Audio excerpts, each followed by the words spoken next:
Hello, everyone, and welcome to episode 16 of Chicks and Sticks, brought to you by the Hockey Writers. My name is Melissa Boyd, and I'm once again joined by my partners in crime, Kristy Flannery, Mariah Holland, and Hannah Garfield, who is making her much anticipated return after missing out last week. So welcome back, Hannah. Great to I'm see so you excited again. to be back. Yay! If you're enjoying our show, make sure to drop us a like, a follow, or a comment from wherever you're watching or listening, and be sure to send us your questions if you have any, and we'll answer them in a future episode.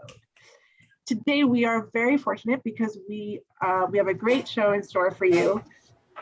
We are joined by video, one through audio, by the dynamic duo that make up the Dr. Hockey podcast. Together, they've interviewed guests such as Anders Lee, Emily Kaplan, and Mike Irizoni. Welcome to the show, Dr. Jay Calvert and Dr. Jason Berkley on audio. Hi, guys. Welcome to the show. Nice to be here. Thank you. Yeah, it's great. We're really excited. Big fans. Looking forward to talking some hockey. Yes, well, go ahead. No, it's okay. We got to get right into this. We could have them on for hours. So the first thing that we have to talk about are obviously concussions in the NHL.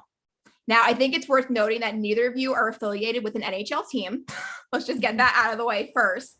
But I figured a really good example to use is John Tavares' injury that he sustained, where he got injured by the Montreal defenseman and then took a knee to the head from Corey Perry. There's a lot to actually digest with that, but I think Mariah actually wanted to get that going. So can you explain what the recovery of an injury like that looks like? What the problem is with a concussion is that you have, this brain sits in a pool of fluid and in a closed case, which is the calvarial vault, or inside the skull. And the wrapping around the brain is called the dura. And so there's the brain, there's the dura, and then there's the hard vault of the skull. When you hit a wall or hit a person or hit a knee, the brain is going forward and the vault, that skull, stops, and what's inside is a bit of fluid that buffers it, but the brain hits hard against that wall also. And not only does it hit front, but it also hits back. So it bounces around like basically like a gelatinous, mass in that fluid. Mm-hmm. And that's where you get what's called the coup and the contra coup injury. So not only do you whack the frontal lobes, let's say you hit into the wall with the front, you hit the front of your brain, but you're also getting a bounce on the back, and both are very bad. And you get what you really get in those situations is anywhere from a bruise on your brain to actual tearing of axons to real injury that can cause scarring, that can cause non-functional problems with the way the brain works. For instance, anybody that I've ever known that's gotten a frontal lobe concussion where they've hit their frontal lobes, they become very emotionally weird. They get, they can be like hypersexual. They can be, inappropriately using humor, weird, they just get very strange. And they also get depression. Yeah. So there's a lot of things that happen with concussions, and some concussions are so bad if they lose, obviously if the guy loses consciousness, then you're talking about some very severe injury. Yeah. So what is the problem with that? Well, these guys sustain these kind of concussions a little bit every single game. Mm-hmm. There's every game that somebody's going into a wall too fast, they're whacking their heads, they got helmets and all that, but it doesn't stop their brain from bouncing around. And that is the problem. When you see an injury like Tavares, that's a very severe concussion. And he could have everything from motor problems to how parts of his body move, to issues with kind of coordination and what's called proprioception, where where your limbs are in space, visual changes. You can create foci, focuses of scar tissue that could cause seizures. There are so many things, and these are very severe injuries, and it's what the NFL is dealing with. It's what the NHL is dealing with. Obviously boxers who get knocked out, you're getting hit to the point that your brain stops working and you fall down. These aren't good for your brain. And Jay, one more thing. By the way, are you sure you're not a neurologist, Jay? That was a very good description. I am sure I am not a neurologist. Trust me. The other thing to bear in mind is that there's, in the brain itself, you have the gray matter and white matter, and that they have different densities. And so when you have a collision, you have the trauma, the coup or contra coup injury, the white matter goes at a different speed than the gray matter. And so you have shearing forces, and that shearing is what causes tearing in the brain on a microscopic level. And sometimes, if it's bad enough, grossly in front of you, you can see it on actually a brain cutting, which I've done many, many times. And you have what are called diffuse axonal injury, where the axons in the brain, the connecting bridges, if you will, between the neurons, the brain cells, actually are injured. And that's what leads to this, what they say, traumatic brain injury, where you get all those things that Jay was describing, of the frontal lobe, the personality, the memory, the headaches, all that stuff. That's where the root of that comes from. So, years ago they'd say, "Oh, get him back in. He just had his bell rung." Okay, that bell rung, as they described it, is actually a brain injury. Every time it's a brain injury. This is not just a bruise on your elbow. So, as Jay also eloquently put it, every game they're getting some degree of it, whether they have symptoms from it or not. And then you're talking about one like John Tavares has. So that was Kristy's point, which was brutal. It was a brutal one because it wasn't just, if you look at the velocity of a hard knee to the head, if you watch the play, he was stiffening and he postured, meaning that his body went into a big giant spasm. And that indicates basically a short circuiting of the brain and a brain injury at that moment. It's something that was very scary. I thought he might have even had a seizure at the moment. But that is the type of injury that will end a career. On that one type of blow to the brain, that will end a career, and it will cause catastrophic injury for life. I'm surprised he's even going to play again after that injury, to tell you the truth. Well, I thought I read that he was like part of the optional skate for Game 7. He was. I was going to follow up with that question, because I think we were all shocked to see how quickly he was back on the ice. Like, he was back on the ice in, a matter of days. Yeah. So is that are the doctors of the respective teams not being careful enough in these situations, or? That's a hard call. I mean, you're sitting there with, a guy that, is injured, but how badly is he injured? I mean, that's where, being a team doc is hard, because there's pressures from all sides. Yeah. And, the pressure is to get him back on the ice. The pressure is to be safe. You got to preserve your player, but, they're in the playoffs. So everybody plays hurt. And, so I think it's a tough situation as a team doc to make that call. Yeah, that's a tough spot. I'm curious, is there a significant difference between, a player's head making contact with a knee as opposed to an elbow or a board, or we see concussions happen on so many different types of hit. Is there a certain one that is, worse than the others? It's all about the velocity. It's all about the speed that you're, hitting in, and, it's about stopping the head.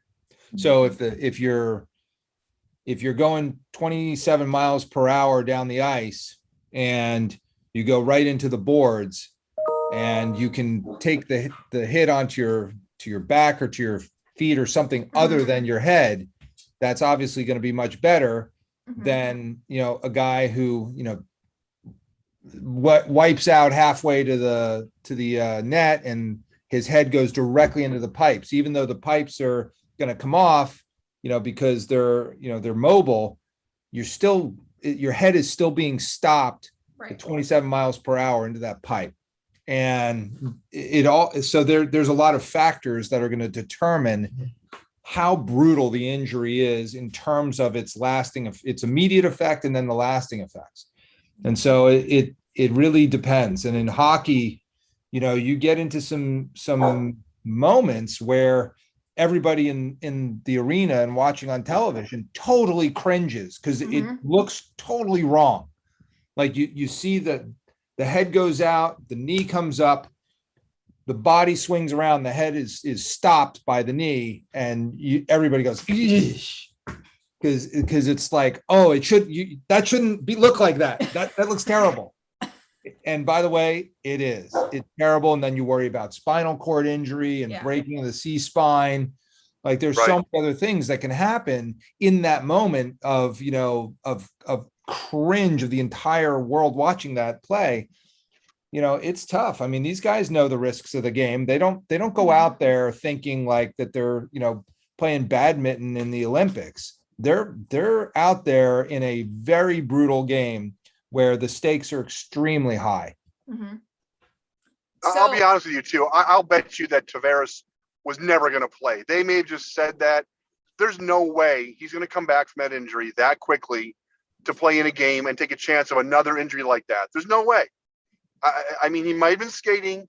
I know he was. We saw the video of him skating. Mm-hmm. I guarantee you there's no way he was playing at all. No. Yeah, Well, I know the doctors for that team. They were not going to potentially jeopardize him. There was all that scrutiny on that. There's no way in my opinion. And frankly, one more hit like that. And I mean, you're talking about not just forget about playing, but his life. I mean, we know what happened. And again, I'm not going to digress necessarily to the Wings, but Johan Franzen. I mean, his career was ended short because of these injuries. And he tried to come back, just couldn't do it. He had a hematoma or a blood clot that formed in the brain that had to be evacuated. And these are real severe, life-changing events that are outside of the sport of hockey. Yeah. So sometimes the hit isn't as severe as what we saw with Tavares. Sometimes the player gets hit, he finishes the shift, goes to the bench, and then you see him disappear down the tunnel. And those kinds of instances, what's like the first thing the doctor does when the player gets into the medical room? They have a protocol, and it's involves what's called a mini mental status examination. They'll ask some basic questions. Memory testing. They'll have them do certain basic motor function tests, moving the eyes. The eye movements will tell them certain activities. Pupil response will show you actual information.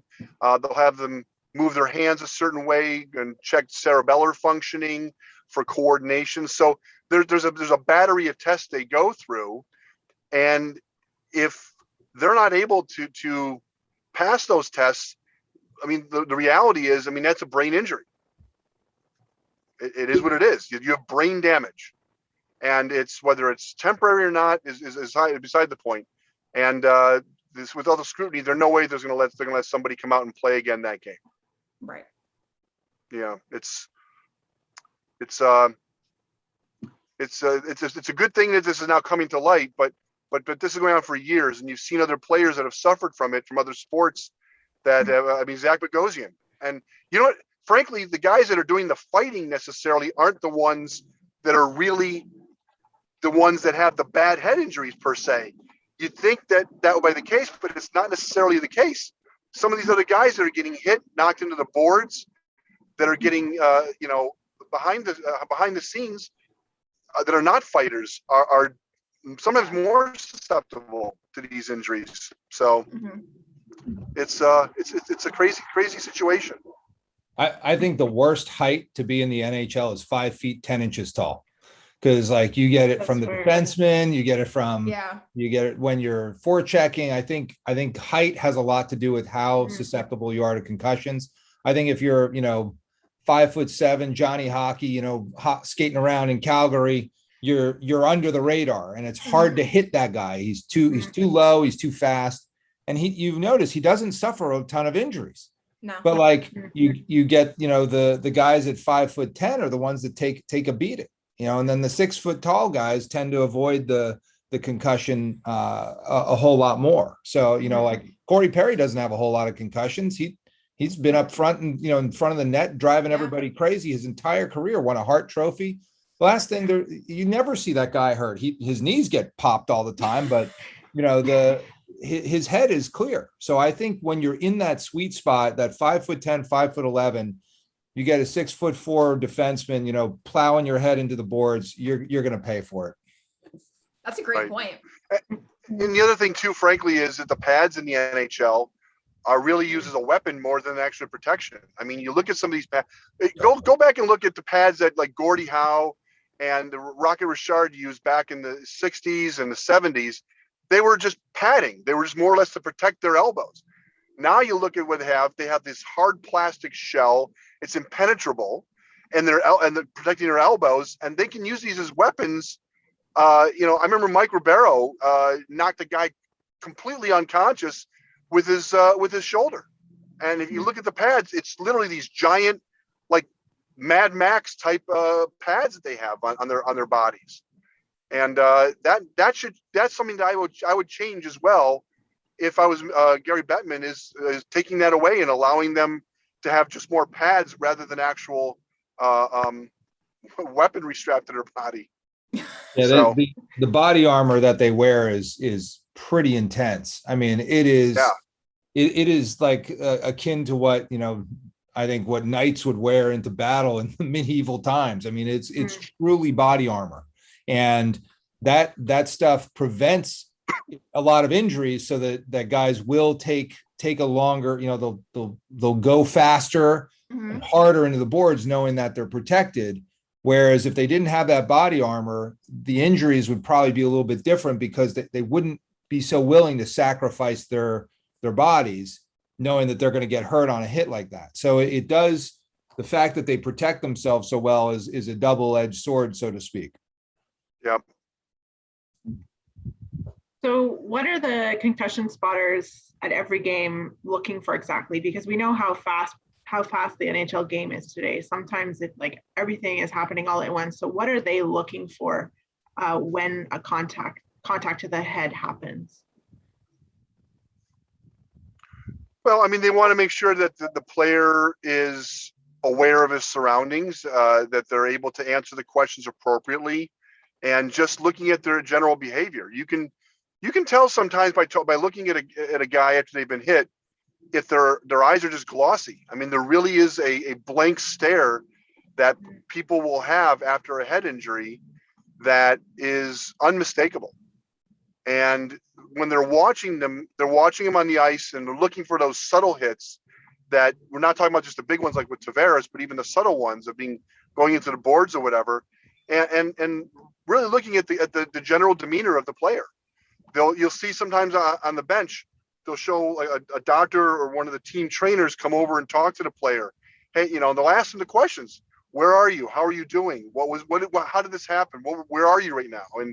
And the basics, and just to kind of basic screening.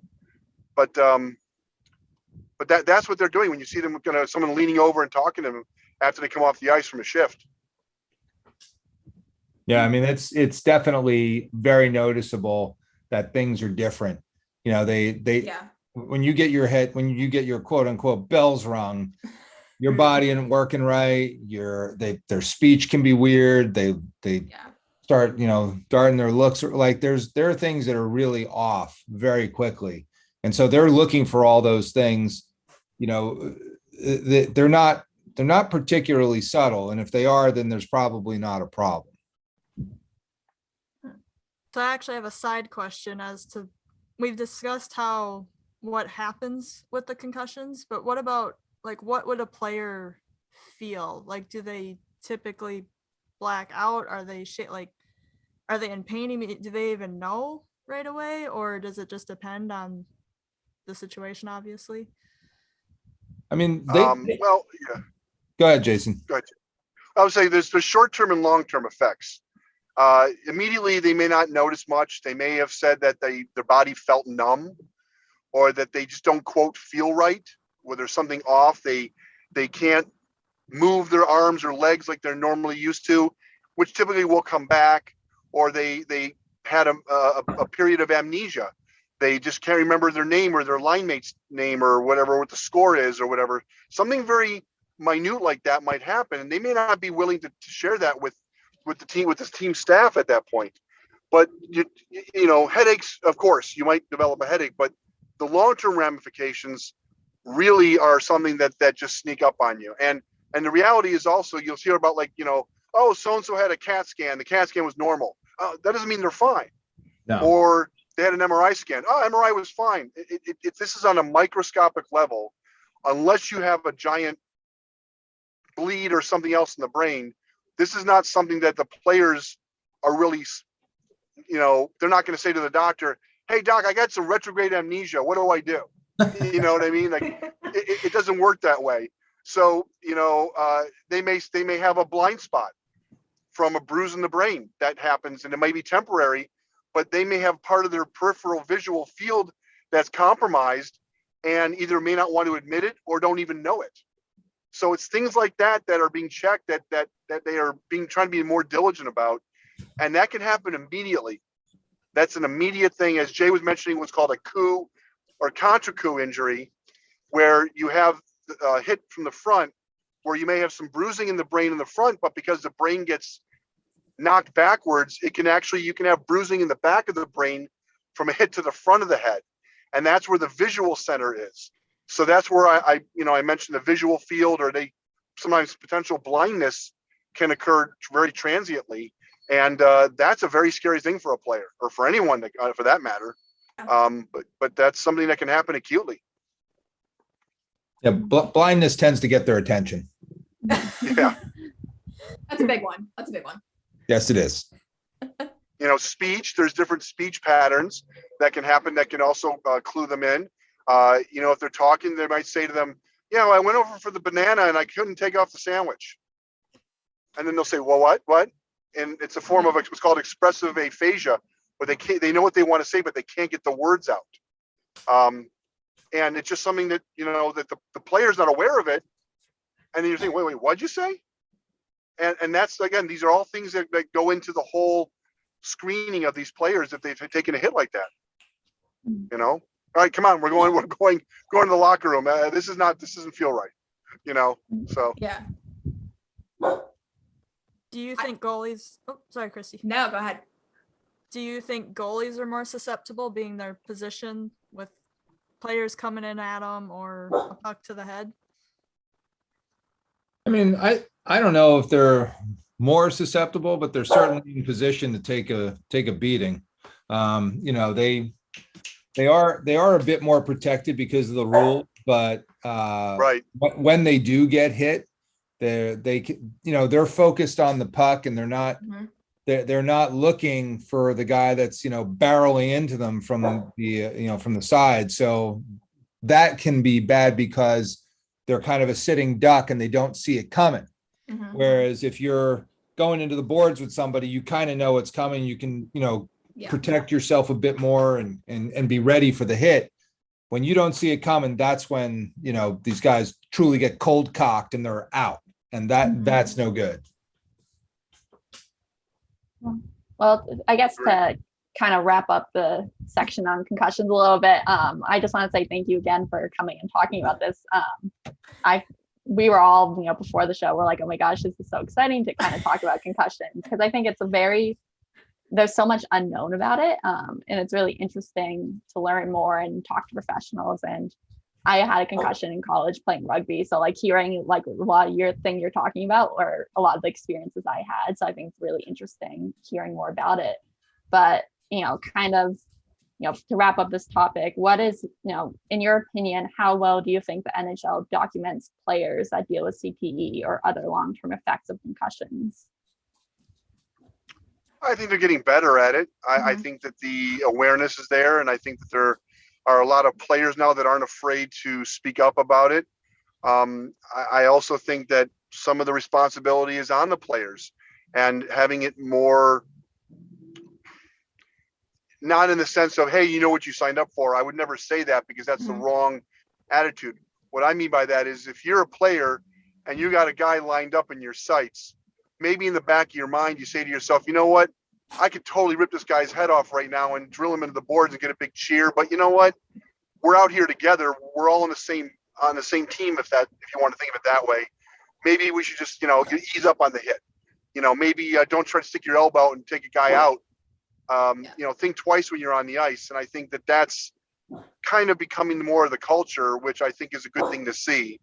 But I think there's always room for improvement. And frankly, the helmets aren't going to make any difference if you're in a situation where you're getting knocked into the boards and it's just the actual movement itself rather than the padding in the helmet. That's not going to make a difference necessarily. It's the velocity of the head and the type of trauma that's happening. And they're much more aware of it now. They're cluing, they're zeroing in on it, and they're really taking a more aggressive stance on it, which is good to see. Yeah, I echo that. I think that they're doing a decent job. I do think that there's a whole new wave of equipment that's coming for the NHL that's going to make it safer for the guys. I think that protecting their, keeping their squash safe is important. And, Right. There's going to be a different way to these helmets that they have on are like, they're not much different than what they were wearing, in the 70s. Those are the guys who did wear helmets, which was like next to none of them, but it hasn't evolved. And I think that there's an evolution that's coming that will really help them. It's kind of like you see the skiers. I mean, these guys can wipe out at 106 miles per hour and like kind of dust themselves off and talk to their orthopedist about the ACL injury they have. But they were going like 106 miles per hour into a tree or something, and their helmets are different. So I think that there's technology that's going to really help. So we're going to switch gears a little bit for the second part of the show, and talk about your favorite teams or the teams that you follow the most closely, because there's a lot to talk about with them. So Dr. J, we'll start with you with the Anaheim Ducks and the Pittsburgh Penguins. And well, actually, there hasn't been that much going on with them because it seems like they've been very quiet this offseason. Are you surprised by that? I'm really, I'm going to need the airline barf bag nearby for the discussion if you really want to get into what should happen. But I mean, the Ducks have done next to nothing except sort of go, well, I guess we'll show up on, in October and see how we do. They've really made no moves. I mean, it's brutal to watch because everybody who, look, I upgraded my seats. I like going to hockey games. There were like a lot of seats available on the glass because I think a lot of people gave up their tickets, which, and I think I probably bought them on the wrong end, but whatever. But I got tickets on the glass right by the face-off dot next to the visiting team, so I can see the Ducks shoot twice. I mean, I still think there's going to be more action at the other end for quite some time. They really did nothing. And I'm not sure why that is. I mean, they do have a cadre of young players that are coming up, but, they just don't have anybody to, I mean, I got to say, Getzlaf is an amazing leader. But the guy is really, you talk about a guy whose body's taken a beating. I mean, he is really been through the ringer. I mean, he's a great player, but he doesn't work the same way that he used to. And he's altered his game because of that. I can tell you that. And he's a smart guy, he's a smart hockey player, and he's definitely willing to throw down at the drop of a hat with anybody. But, they don't have anybody up front. The Swedes have not worked out for them. They've got these young players between Max Comtois and Troy Terry and Trevor Zegras. These guys all did great in the juniors, but they're not NHL compete level yet. They will be. I think they will be, and I think they know that. But they need somebody that's going to goose them and make him go that level. I mean, if I were the GM, I would probably be packaging those guys up to teams that need young blood to get some veteran players who are going to score 20 or 30 goals, a season, rather than kind of waiting for Jesus to come, because I'm not sure he's coming anytime soon for them. He might. What number would he wear, by the way, if he did? Jesus? Yeah. I'm not sure. That's a good question. That's the best question of the episode. Maybe I'm not sure. I think Jesus would probably wear 103. I think he'd wear something that nobody else has ever worn. So I'm going to go with 103. So I think he'd take Paul Correa's number, and Paul Correa couldn't do a thing about it.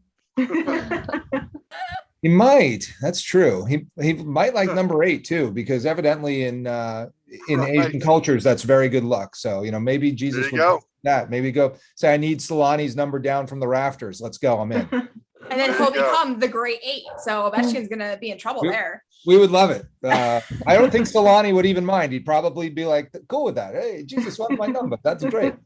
No, I don't know.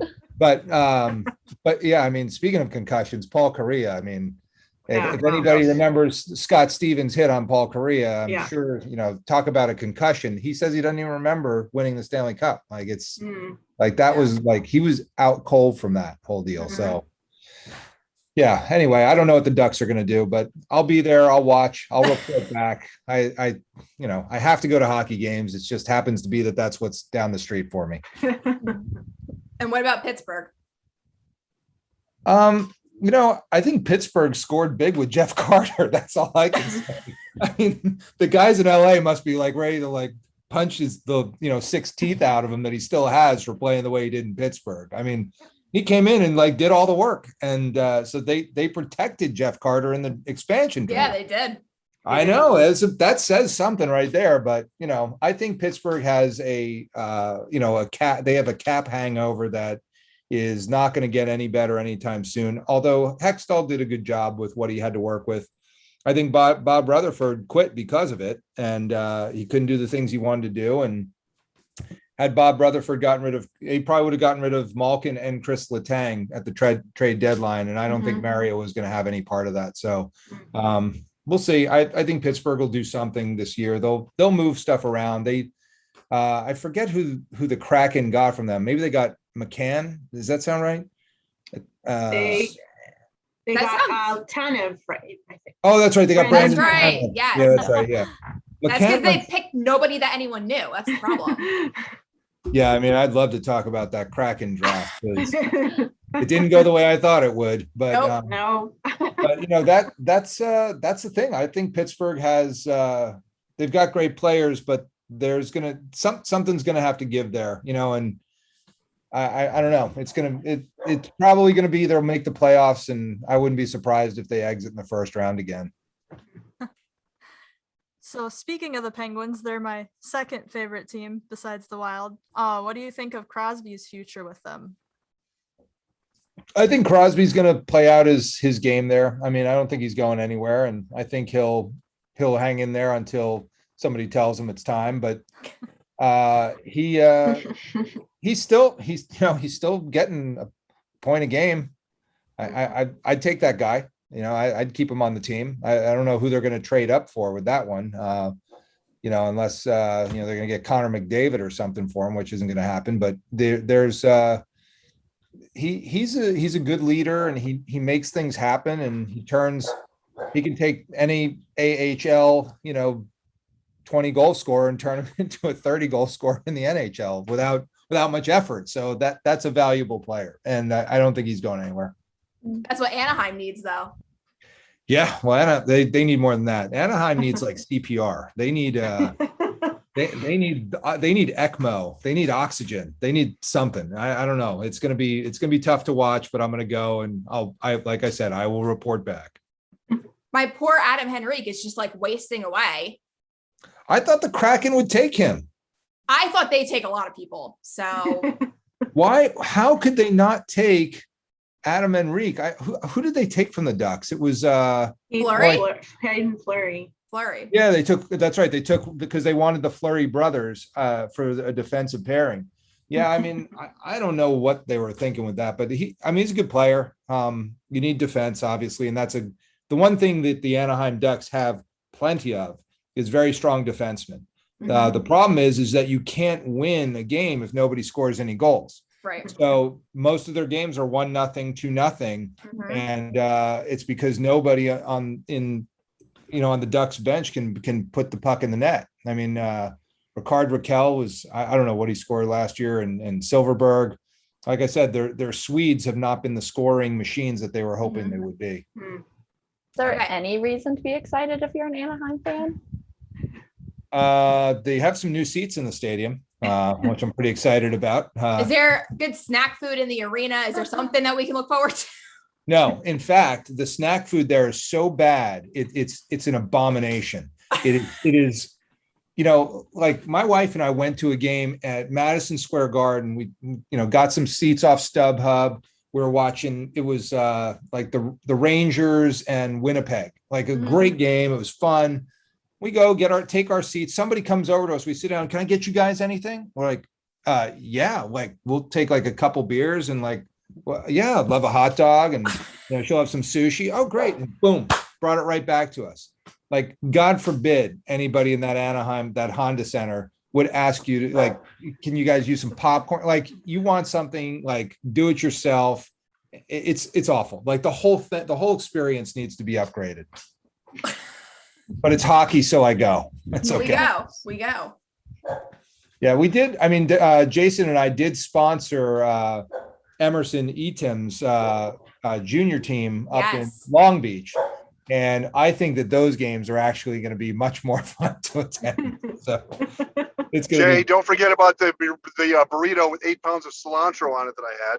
Oh, yeah. You should have seen Jason was going to have to go to the ICU over this thing. I despise cilantro. And that's all it was. So it was cilantro with some rice sprinkled in. That was what it was. So Dr. Jason, I'm going to do right by you. We're going to talk. I mean, let's be honest. You're a walking advertisement for the Detroit Red Wings. Like, I know it. Dr. J, like we all know it. So it's on the back of my car. It's on my license plate rim. Yeah. So we're going to give you time to talk about your Detroit Red Wings. I will say this right now, and I don't want to jinx anything, but they're making the playoffs next season. Oh, you heard it here first. Who wouldn't make it from? Because I'm a Bruins fan, so I'm curious. Who wouldn't make it from the Atlantic? Yeah, Atlantic is pretty tough. Right. That's a good question. I think that. Hold on one second. I'm just pulling in here. I don't know. I mean, that I don't know who's not going to make it. I mean, can't they just have most of the Atlantic and not part of the Metro? I mean, I don't know how they do it. That is interesting, though. Well, apparently Matthews is now on the cover of for the video game. So with the curse, maybe Toronto's out now. Maybe they're just not even going to make it. Well, let's put it this way: Toronto's been cursed for a long time, and I don't think a video game cover is going to make a difference. It's not going to help. But if you're looking, yeah, I mean, okay, so if you're looking for the division, who's not going to make the playoffs? I don't know, maybe Columbus, maybe I don't know, Nashville may not. Hopefully, Chicago won't. I think Carolina's going to have problems because in goaltending. Yzerman used the Jedi mind trick and got their goalie. Their goalie. I wish I could pronounce it. Ned. I can't pronounce his last name right now. He used to play in Plymouth, which is one of the minor. Yeah. How do you pronounce it again? I still can't pronounce it. Just say Ned. Just call him Ned. Ned, right? But Ned used to play in Plymouth, which is one of the the minor teams in the Detroit area. So he knows the area. He's coming back home. Yzerman's made some good moves. I like his draft picks are going to take a little time to really get to where they want to go. But you're looking at a defense of Nick Leddy. You're going to have Moritz Seider is going to be playing. I think he'll make the squad. He's also don't forget the Wings are right now 18 million under the cap limit. Mm-hmm. They have some room to go. There was some talk about him maybe putting in a competing offer for Pedersen. But I don't think that happened. That was the rumor I had heard. Mm-hmm. But listen, I mean, I trust Yzerman, the Yzer plan. So you That's have what we call it. you have confidence in the GM. How much confidence do you have in the coach? It's a different story. I knew where that was but- going. Yeah, I mean, let's put it this way. Blashill's been there for 5 years. I don't know if he's the right coach to put him over. The special teams was a disaster, and that was actually Dan Bilesma formerly from Jay's team from Pittsburgh, who won the cup. My team. So Pittsburgh Penguins. yeah. Well, because I don't know who your team is these days anymore, but you got to understand, but- like Jason feels that he's part of the inner sanctum of strategy and development for the Detroit Red Wings. He's not just a fan with a microphone. This guy is like, he is responsible for how this turns out. I am. Yes. I am. Look, they re-signed Vrana for I think 3 years. They got Suter away from Chicago. Philip Zadina is going to be coming out strong this year. Tyler Bertuzzi will be healthy. The captain Dylan Larkin is going to be ready to go. I mean, I think he's like 23, 24. Franz Nielsen, I still think they should have bought him out. He may have some veteran presence. They did today, actually. Yeah. Just today, I believe. I've been working. I haven't even checked anything online. Is that true? It is true. They did place him on unconditional waivers today. So. Good. Because I'm about to come through this. I'm about to come through this phone and give everybody a hug because I've been waiting for that moment. Yeah. Well, you can thank Adam Ernie for that because I guess. I was just going to say, Adam. Yeah. Yeah. We got the Bert and Ernie line. Yeah. I mean, look, the team's coming together. We're going to have a much better defense. Stahl got re-signed. Gustav Lindstrom's going to be coming on. Philip Ronick. Danny DeKaiser's been, so inconsistent because he has a back injury. When you have that back injury, as Zetterberg will attest to, you're never the same, and that's why he had to retire early. This is going to be a different team that they're going to put on the ice. Is it a contender? No, but the pieces are there and they're coming together. And we have a really good goalie now. I think the goalie of the future, hopefully. I like what I'm seeing. I have another. Thomas Greiss. Yeah. Oh, I was going to say, I have another. You kind of already touched upon him a little bit, but I felt like a couple years ago, we all heard about Dylan Larkin all the time. And then I feel like I haven't, he's kind of fallen off the radar a little bit. Do you think he is underrated? I think he is. I mean, he had a great first year. His second year, he didn't play as well. I think he has a lot more to his game that will come on as he gets older. I think he was a little too eager for the offense initially, and I think he's becoming a better two-way player, which is what I think, obviously Yzerman was able to, I wouldn't say change his game. I don't like the way that sounds phrasing wise, but he added that dimension to his game, especially when Scotty Bowman came in as coach. And I think Jay, we talked to, who did we talk to that told us that there was a possibility at the time that Yzerman was going to be traded to Ottawa? Oh yeah, that's right. That was close to happening. That's right. Yeah, I forget who that was, but could you imagine if that happened? You wouldn't be alive right now, Jason. Rioting in the streets. But my point is that Larkin isn't facing the same scrutiny that Yzerman did as captain of the Wings. But this is still early in his career. It's still early, obviously very early in his captaincy, and the team isn't at that level just yet. But I think within the next 3 to 5 years, if they can't get close to becoming a contender in a cup, he's going to face a lot more scrutiny, and I think a lot of it's going to be unfair to him. But he has a better surrounding crew around him, especially with Tyler Bertuzzi. I mean, you're talking about a guy who's, risen from someone you really weren't quite sure about. Like, wow, this guy's great. A lot of the pieces are coming together. Again, like you mentioned, Ernie. I mean, these are these role players that they had on those teams when they won the cup. And so you got to give it some more time. This is how it is in the cap. And Jay, I'm sorry, you're going to see your Penguins languishing once the Malkin Crosby era is over. you're going to see some of these teams now that are going to be at the very bottom, because that's just how it goes. That's how it works. Yep. That's how it works. Absolutely. I mean, I think for Detroit though, the moves that they are making definitely are it's all about Yzerman, and I think you'll have a team that you can count on. I'm not sure about the playoffs this year, Jason. For your sake, I hope you're right. Just because I know that you can't take much more. But I think the Verano is that guy is a stud. He is going to really do some good stuff. He didn't have a chance to shine in Washington. No it way. Really just it was just too crowded. And he already proved, he had a 4-goal game with us. He's already proven he's a scorer. We need more of that. But to answer your original question of the coaching, I think Blashill's time with the Wings should have been over last season, and they should have brought in Gallant. I was very, very surprised that didn't happen. He was Yzerman's line mate. He's obviously, close to the guy. I'm very, very surprised that he didn't pull the trigger and do that. But you know what? As I try to criticize people online who are pissed off about Yzerman's picks for this one or that one in the draft. He's Steve Yzerman. Whatever he says, I trust. That's it.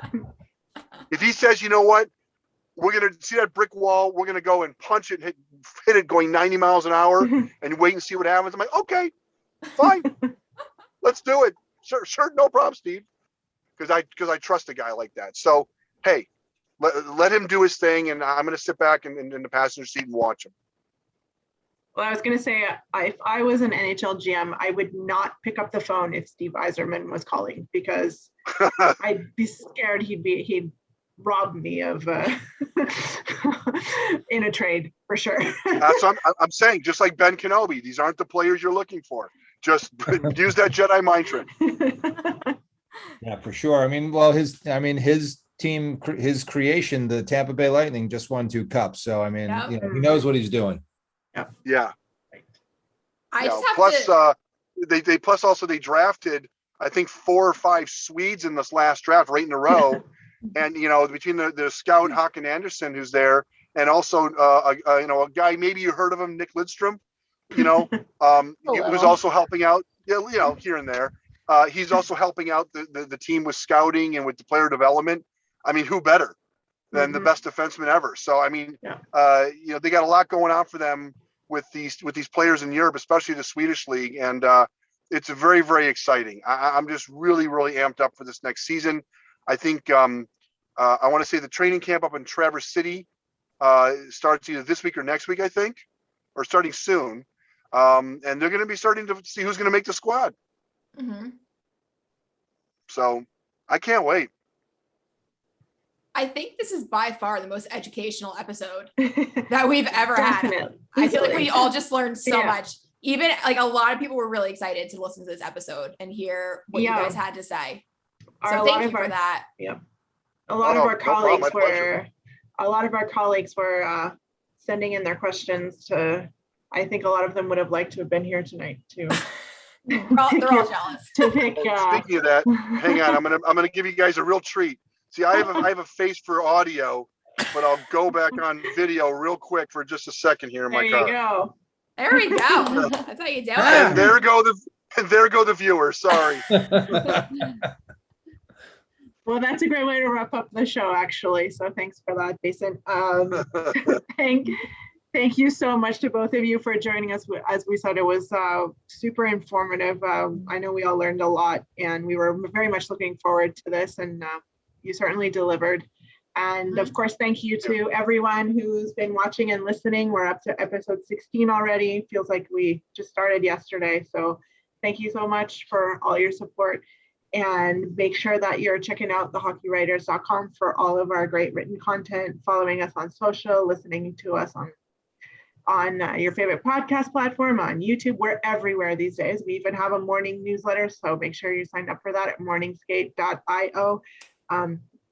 Hockey Writers all the time, because season's almost here. We're 1 month away from training camp, so gear up and make sure you're properly connected. And on that note, we'll see you all next week.